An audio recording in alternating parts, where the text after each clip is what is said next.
Hello guys. कैसे हैं भाई आप सभी लोग? सब बढ़िया, आराम से। सभी को राधे राधे, प्रणाम भैया मेरी तरफ से सभी को। सबकी ही अच्छी तरीके से तैयारी चल रही हो पढ़ाई की, बोर्ड पेपर्स की। यही कामना है भाई अपनी तो, कि आप सभी जो हैं अच्छे से पढ़ें और अपने पेपर्स पर ध्यान दें। यहाँ हमने जो है एक शुरुआत की है छोटी सी, ऑर्गेनिक केमिस्ट्री को पढ़ाना स्टार्ट किया हुआ है हमने। क्लास 12 का चैप्टर 6 हमने स्टार्ट किया हुआ है, haloalkanes and haloarenes. अगर कुछ समझ में आ रहा हुआ है, पिछली वीडियोस में मैंने टॉपिक बाय टॉपिक सभी चीजें डाली हुई हैं कि अपनी पहली वीडियो ये है, दूसरी ये है, तीसरी ये है, चौथा ये है। अगर एक्चुअली में केमिस्ट्री का आपको जो है सिस्टम फॉर्मेट भी पता चल गया ना, कि चैप्टर्स में ये ऐसे ऐसे हैं, बहुत ही ज्यादा सुटेबल हो जाएगा। क्यों? क्योंकि रिएक्शंस को अपने को बार बार पढ़ना है भैया। जितनी बार पढ़े उतना ही कम है। इतनी बार पढ़ो कि नींद में सोते सोते भी कोई सुनू पूछ ले आपसे, हाँ भाई क्या है ये, सैंडवियर क्या है तुरंत बता दो, फिंगर स्टैंड क्या है तुरंत बता दो, शॉर्ट्स क्या है तुरंत बता दो। तो इस तरीके से देखना है। और हमारा चैनल है भाई जेएस केमिस्ट्री 99 के नाम से, और उस पर वीडियो को लाइक सब्सक्राइब करें, बच्चों को जोड़ें, बताएं कि भैया यहाँ भी चल रही है अभी फ्री एजुकेशन। सबको मैं चाहता हूँ आराम से अपनी केमिस्ट्री पूरी हो जाए, क्योंकि इसी चीज के पैसे हैं भैया। कोचिंगों में भी यही चीजें पढ़ाई जाती हैं, कुछ नहीं, केवल और केवल थोड़ा सा क्वेश्चंस के टाइप को बढ़ाकर मॉड्यूल्स में जो है अपना डीपीपी है। आप इस कॉन्सेप्ट को पढ़ें और फिर आप अपनी कंपेयर भी करें कि भाई ये चीजें चल रही हैं या नहीं चल रही हैं। हमने 11th क्लास भी स्टार्ट की हुई है, तो यहाँ हम 12th क्लास की बात कर रहे हैं। सिंपल क्लास 12th का हमने जो है चैप्टर 6 स्टार्ट किया हुआ है। क्लास 12th का चैप्टर 6 हमने स्टार्ट किया हुआ है। सिंपल कौन सा? Haloalkanes and haloarenes. Haloalkanes and haloarenes. और सिंपल हमने सबसे पहले इसमें वही क्लासिफिकेशन देखा, किसके बेसिस पर? On the basis of number of halogen atom. Previous videos में देखो, उसको उठाकर देखोगे नहीं कैसे काम चलेगा, देखना पड़ेगा भैया। डायरेक्ट किसी भी वीडियो को उठाओगे समझ में कम आएगी, लेकिन आप भी चाहेगी अगर इसको भी देखोगे वहां से समझ में आ जाएगी। क्यों? क्योंकि मैं हर वीडियो में पिछली चैप्टर्स की जो चीजें हैं उसको शॉर्ट में भी बताता हूं। आप देख ले कहीं भी, कोई सी भी उठाकर, कि सिंपल सबसे पहले हमने इसमें क्लासिफिकेशन, वर्गीकरण देखा हैलोजन परमाणुओं की संख्या के आधार पर, मोनो, डाई, ट्राई, और sp3 और sp2 कार्बन से जुड़े हैलोजन का प्रकार, कि sp2 वाले से जुड़ रहा है, sp3 वाले से, sp3 वाले से जुड़ रहा है तो प्राइमरी, सेकेंडरी, टर्सरी, और sp2 वाले से जुड़ रहा है तो अलग केस है। और 4 important case, vinylic, allylic, benzylic, arylic, चारों केस बताए। उसके बाद नोमेनक्लेचर, कॉमन और आईयूपीएसी, सामान्य और आईयूपीएसी, कॉमन में सेकेंडरी, टर्सरी, आइसो, नियो, बहुत ज्यादा इंपॉर्टेंट है। आईयूपीएसी नाम में तो सिंपल इनको प्रीफिक्स की तरह यूज ही करना है भाई। और उसके बाद प्रिपरेशन देखना स्टार्ट कर दिया था, निर्माण की विधि 3 चीजों से, अल्कोहल से, हाइड्रोकार्बन में एल्कीन और एल्काइन से, मार्कोनिकोव और एंटी मार्कोनिकोव, बहुत ज्यादा इंपॉर्टेंट है, वीडियो में देख लेना पिछली में। इससे पहले जो डाली हुई है, preparation of RX from hydrocarbon, RX from ROH, RX from simple halogen exchange से, और उसके बाद हैलोजन एक्सचेंज में फिंकलस्टाइन और मार्कोनिकोव। इसके बाद हमने फिजिकल प्रॉपर्टीज, भौतिक गुणधर्म स्टार्ट किया था कि इसकी फिजिकल स्टेट क्या है, सॉलिड, लिक्विड, गैस, लोअर वाले गैस, हायर वाले सॉलिड, कॉन्सेप्ट बताया, सॉल्युबिलिटी बताइए, डेंसिटी बताइए। अब इसी फिजिकल प्रॉपर्टीज को स्टार्ट कर रहे हैं। बचा हुआ पॉइंट्स अपना जो फिजिकल प्रॉपर्टीज है, भौतिक गुणधर्म, फिजिकल प्रॉपर्टीज, भौतिक गुणधर्म। हाँ भाई, हिंदी मीडियम वालों थोड़ी सी टर्म सी तो पता होनी चाहिए, बाकी कॉन्सेप्ट तो सेम ही चलेगा। और इंग्लिश मीडियम वालों की तो कोई दिक्कत ही नहीं है, 1% भी, किसी की भी कोई दिक्कत नहीं है भैया। फिजिकल प्रॉपर्टीज, भौतिक गुणधर्म में हमारा अगला पॉइंट्स है इनका बॉइलिंग पॉइंट और melting point. Boiling points and melting points बहुत ही ज्यादा इंपॉर्टेंट है, हर चैप्टर में सेम कॉन्सेप्ट चलेगा, boiling point and melting point. क्वथनांक बिंदु और गलनांक बिंदु, क्वथनांक बिंदु और सिंपल अपना गलनांक बिंदु, जिसको शॉर्ट में बोल देते हैं बीपी और एमपी। एक्चुअली में ये है क्या, बॉइलिंग पॉइंट क्या है, मेल्टिंग पॉइंट क्या है? बॉइलिंग पॉइंट जैसे ये कोई सबस्टेंट है, इसको मैंने हीट करना स्टार्ट किया, थर्मामीटर लगा दिया, जिस टेम्परेचर पर ये बॉयल होना स्टार्ट हो जाएगा, जिस टेम्परेचर पर ये उबलना स्टार्ट हो जाएगा, वो इसका बॉइलिंग पॉइंट है। और जिस टेम्परेचर पर लिक्विड वाला है, सॉलिड वाला कोई मेल्ट होना स्टार्ट हो जाए, गलन स्टार्ट हो जाए, मेल्ट होना स्टार्ट हो जाए, वही उसका मेल्टिंग पॉइंट है। एक्चुअली में वो रिक्वायर्ड टेम्परेचर है, आवश्यक तापमान है। अब हम कंपेयर करके बता रहे हैं, जैसे मान के चलो मैंने 3 बच्चों को खड़ा कर दिया, 1 2 3, एक में मैं 1 घूसा दे रहा हूं, उसकी कैपेसिटी 1 घूसे की है। इसे मैंने 2 घूसे दिए, उसकी कैपेसिटी 2 की, एक में मैंने 3 घूसे दिए, 3 की कैपेसिटी है। तो सिंपल उनकी कैपेसिटी ही तो है कि उनकी कैपेसिटी कितनी है। अब वो डिपेंड करता है उनके अट्रैक्शन फोर्स पर, जिसमें जितना ज्यादा आकर्षण बल होगा, उसको बॉईल करना और मेल्ट करना उतना ही ज्यादा टफ है, उसके लिए उतने ही ज्यादा तापमान की आवश्यकता है। अब अगर हमको यह पता चल जाए कि किसमें कितना ज्यादा अट्रैक्शन फोर्स है, आकर्षण बल है, या किसमें कितनी ज्यादा स्टेबिलिटी है, कितनी ज्यादा स्थायित्व है, तो जिसमें जितनी ज्यादा स्टेबिलिटी होगी, उसका बॉइलिंग पॉइंट, मेल्टिंग पॉइंट भी क्या होगा, उतना ही ज्यादा होगा। अब ये कैसे पता चलेगा? तो इसके 2 कॉन्सेप्ट पढ़ने अपने को, कि अगर कार्बन परमाणुओं की संख्या बढ़े, भाई कार्बन एटम्स की क्या बढ़ रही है, नंबरिंग बढ़ रही है, तो जाहिर सी बात है अगर कार्बन एटम की संख्या बढ़ेगी तो अपना सरफेस एरिया बढ़ेगा। सरफेस एरिया मतलब सतही क्षेत्रफल बढ़ेगा, और सतही क्षेत्रफल बढ़ेगा तो सिंपल वंडरवाल फोर्स बढ़ेंगे, और वंडरवाल फोर्स बढ़ रहे, अट्रैक्शन बढ़ेगा, और अट्रैक्शन बढ़ रहा है तो सिंपल स्टेबिलिटी बढ़ रही है, और स्टेबिलिटी स्थायित्व बढ़ रहा है, तो जाहिर सी बात है रिक्वायर्ड टेम्परेचर, बॉइलिंग पॉइंट और मेल्टिंग पॉइंट भी क्या होंगे, बढ़ते ही चले जाएंगे। कि जैसे कंचे नहीं खेलते हो क्या, कंचे 1 2 3 4 5 कंचे यहां रख लिए, और पांचों को ही 1 2 3 4 इधर रख लिया, कि जैसे 5 कंचे ले लिए, 1 2 3 4 5, एक इनको इस तरीके से रख दिया और एक इनको इस तरीके से रख दिया भैया, तो इसका सतही क्षेत्रफल ज्यादा है, इसका कम है, इसका और कम है। तो शाखा वाला कॉन्सेप्ट भी देखेंगे, कंचे से समझ लेंगे आसानी से। आ जाओ भैया, कि बॉइलिंग पॉइंट और मेल्टिंग पॉइंट की अगर हम बात करें, तो अगर carbon atom in chain, carbon atom in chain, अगर कार्बन एटम जो है बढ़ेंगे, carbon atom in chain directly proportional है किसके, सरफेस एरिया के, डायरेक्टली प्रोपोर्शनल है किसके, सरफेस एरिया के, और सरफेस एरिया जो है डायरेक्टली प्रोपोर्शनल होगा किसके, वांडरवाल फोर्स के, और वांडरवाल फोर्स डायरेक्टली प्रोपोर्शनल होगा किसके, अट्रैक्शन के, और अट्रैक्शन जो है डायरेक्टली प्रोपोर्शनल हो जाएगा किसके, स्टेबिलिटी के, और स्टेबिलिटी डायरेक्टली प्रोपोर्शनल हो जाएगी किसके, बॉइलिंग पॉइंट और मेल्टिंग पॉइंट के। यह कॉन्सेप्ट है अपना सिंपल सा, कि कार्बन परमाणु की संख्या,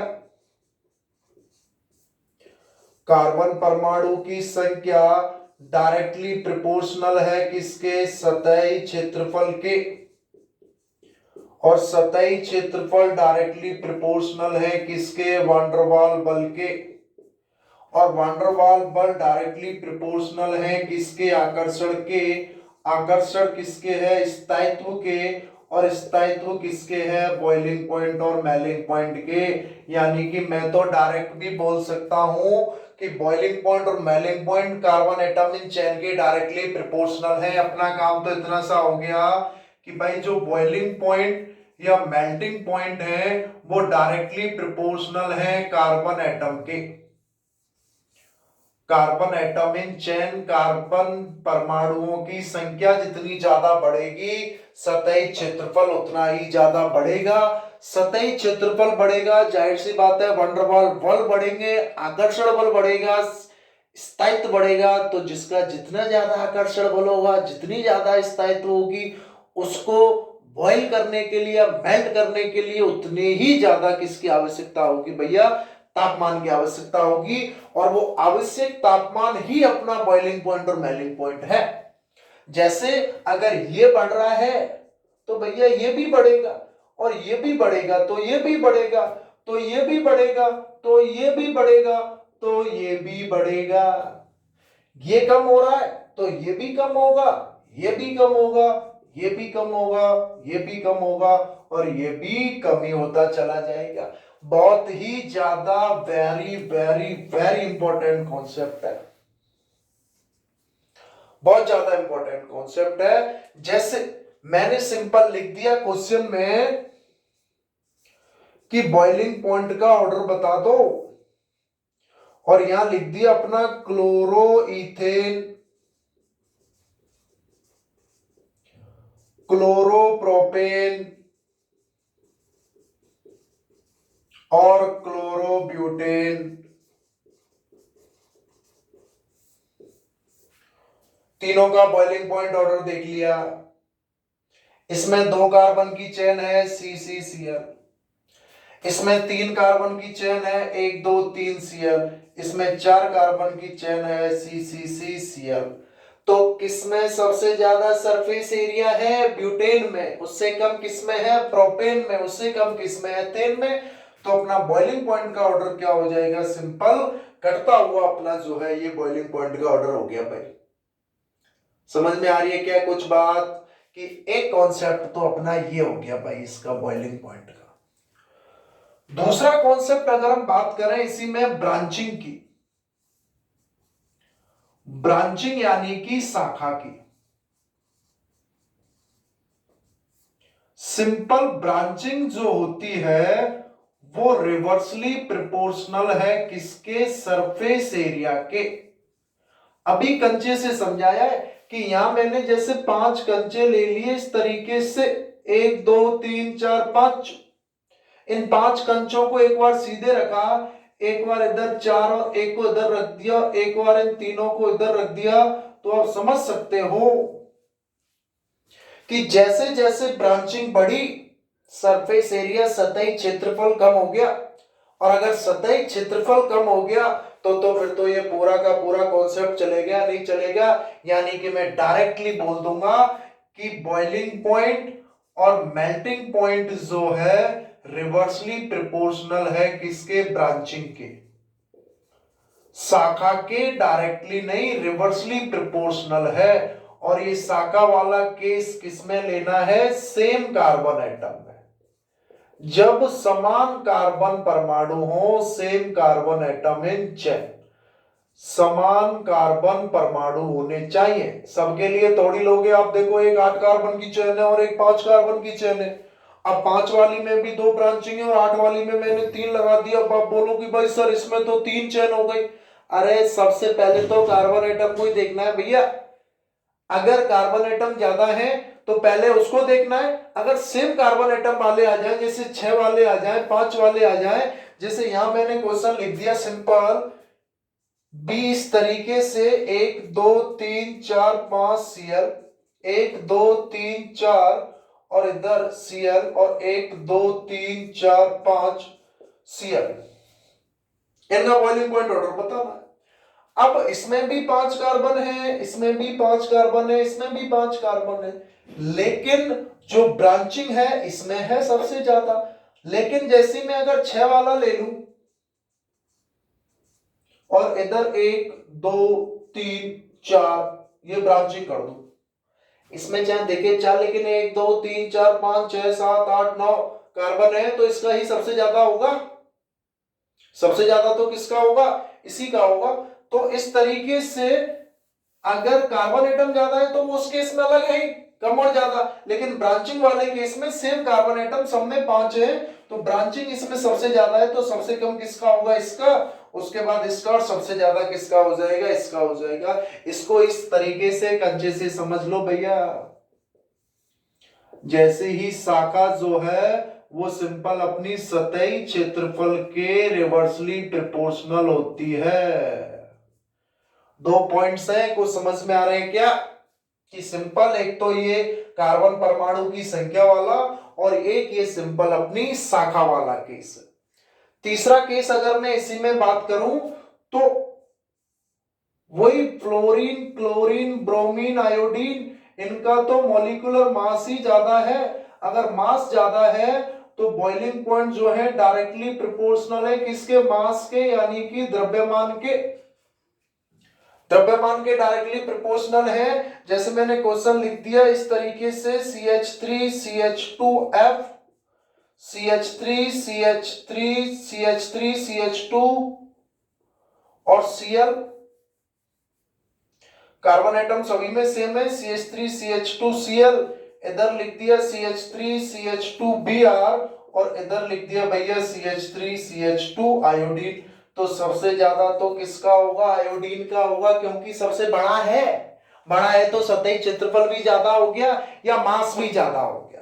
तो बॉइलिंग पॉइंट और मेल्टिंग पॉइंट के ये तीन कॉन्सेप्ट मैं आपको बता रहा हूं फिर से वापस, कि भाई सबसे पहला तो ये कॉन्सेप्ट हो गया कार्बन परमाणु की संख्या के डायरेक्टली प्रोपोर्शनल है, पहले इसको अप्लाई करना है हमेशा। अगर कार्बन परमाणु सेम है लेकिन अगर उसमें शाखाएं और आ जाएं तो उसके बाद इस पॉइंट्स को अप्लाई करते हैं, किसको, ब्रांचिंग वाले को, शाखा वाले को अप्लाई करते हैं भैया। और एक अपना जो है कौन सा कॉन्सेप्ट आ जाएगा, simple fluorine, chlorine, bromine, iodine, यानी कि मास, द्रव्यमान सबसे बड़ा है, आयोडीन का है, फिर ब्रोमीन का है, फिर क्लोरीन का है, फिर फ्लोरीन का है। Group 17 fluorine, chlorine, bromine, iodine. बात समझ में आ रही है क्या? कुछ बहुत ही ज्यादा इंपॉर्टेंट पॉइंट्स है, कॉन्सेप्ट है अपना बॉइलिंग पॉइंट्स और अपने सिंपल किसका, मेल्टिंग पॉइंट का। ये तीन ही बिंदु तो है, ए, बी और ये सिंपल कौन सा, सी।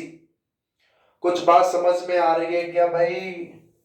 अभी तो इतनी सी जगह और बची है, एक बोर्ड को तो पूरा भरेंगे अपन। ये बॉइलिंग पॉइंट्स के तीन क्वेश्चन हो गए अपने, question number first, question number second, ऐसे लिख लो या एबीसी लिख लो, फर्स्ट, सेकंड, थर्ड, या सिंपल वही अपने एबीसी। हाँ भाई बताएं कैसा चल रहा है, कैसी लग रही है, कुछ बात समझ में माथे में घुस भी रही है या नहीं घुस रही? बॉइलिंग पॉइंट्स, रिक्वायर्ड टेम्परेचर, जिसमें जितना ज्यादा अट्रैक्शन फोर्स उसका रिक्वायर्ड टेम्परेचर उतना ही ज्यादा अट्रैक्शन फोर्स, स्टेबिलिटी समझ गए, बॉइलिंग पॉइंट समझ गए। अब उस स्टेबिलिटी को भी समझने के लिए क्या करना है कि किस तरीके से उसमें आकर्षण बल बढ़ रहे हैं, कि कैसे कैसे किसमें किसमें कितना ज्यादा आकर्षण बल है, सारा खेल ही किसका है, बॉन्डिंग का। बॉन्डिंग समझ गए आप लोग, सब समझ गए, चाहे वो केमिस्ट्री में हो चाहे वो लाइफ में हो, सारा खेल ही भाई अपना बॉन्डिंग का चलता है, हर जगह ही चलता है, बॉन्डिंग ही चल रही है, किसी देश की दूसरे देश से, अड़ोसी की पड़ोसी से, एक स्टेट की दूसरे स्टेट से, same as it is bonding का ही खेल है भाई, पूरी केमिस्ट्री ही अपनी बॉन्डिंग की खेल है। बॉन्डिंग समझते जाओ बस, क्या है, कैसे क्या है, कौन कैसे किससे अभिक्रिया रिएक्शन करेगा, हो जाएगा काम। एक अपना एक छोटा सा कॉन्सेप्ट और देख लो एरोमेटिक कंपाउंड्स के लिए, कहां पहुंचा दे तो नालाई को, एरोमेटिक कंपाउंड्स के लिए देख लो भाई। एरोमेटिक कंपाउंड्स में सिंपल सी बात है, जितने ज्यादा हेलोजन एटम होंगे उतना ही होगा, लेकिन एक ऑर्थो और पैरा स्थिति की बात कर रहे हैं कि सिंपल जिस तरीके से यहां कोई जेड ग्रुप लगा हुआ है जिसमें हेलो एरिन्स है और एक ये ऑर्थो पोजीशन है और एक ये सिंपल अपनी क्या है, पैरा पोजीशन। तो बॉइलिंग पॉइंट जो है सिंपल अपना पैरा पोजीशन का हमेशा ऑलवेज ज्यादा होगा, ये पैरा वाली केस, और ये सिंपल अपना ऑर्थो वाला केस। किस लिए? ड्यू टू सिमेट्री, सममिति के कारण, ड्यू टू सिमेट्री, यानी कि अपना ये सममिति के कारण जो है इसका बॉइलिंग पॉइंट पैरा वाले का हमेशा ही क्या रहेगा भाई, सिंपल हमेशा ही ज्यादा रहेगा। जैसे या मैं जेड ग्रुप कुछ भी लगा दूं, ये अपनी ऑर्थो पोजीशन हो गई, ये अपनी सिंपल क्या हो गई, पैरा पोजीशन। तो इस केस में पैरा वाले का जो है हमेशा ही क्या रहेगा, ज्यादा होगा भाई। कुछ बात समझ में आ रही है क्या? एरोमेटिक कंपाउंड्स की भी हो गई अपनी, और ये अपनी इस तरीके से क्या हो गए भाई, बॉइलिंग पॉइंट और मेल्टिंग पॉइंट हो गए। बताएं भाई। इसके बाद अपनी केमिकल प्रॉपर्टीज है 3, न्यूक्लियोफिलिक सब्स्टिट्यूशन, उसके बाद एलिमिनेशन, और तीसरा रिएक्शन विद मेटल, धातु के साथ अभिक्रिया। तो ये अपना एक छोटा सा पार्ट हो गया है किसका, फिजिकल प्रॉपर्टीज, भौतिक गुणधर्म का। बात समझ में आ रही है तो कुछ बताएं भाई, कैसी लग रही है, बढ़िया चल रहा है क्या मामला? नहीं चल रहा है तो बताएं, देखें, पहुंचाएं, कभी ना कभी तो पहुंचेगी, कभी ना कभी तो काम आएंगी वीडियोस, जरूर काम आएंगी भाई। और इतनी देर मुझे आपने सुना उसके लिए भैया आपका बहुत बहुत धन्यवाद करता हूं, क्योंकि आजकल सुनता कौन है किसी को, सुन ही ले तो काम ही नहीं हो जाए सबका, घरों में लड़ाई बंद हो जाए भैया, सुनता कौन है भाई, कहाँ सुनते हैं आजकल। लेकिन आप मुझे सुन रहे हो, इसके लिए तहे दिल से आपका भाई शुक्रिया कर रहा हूँ। कुछ बात समझ में आ रही हो तो नोट डाउन कर लें, लिख लें, कोई भी डाउट हो तो बताएं जरूर, ठीक है, ओके।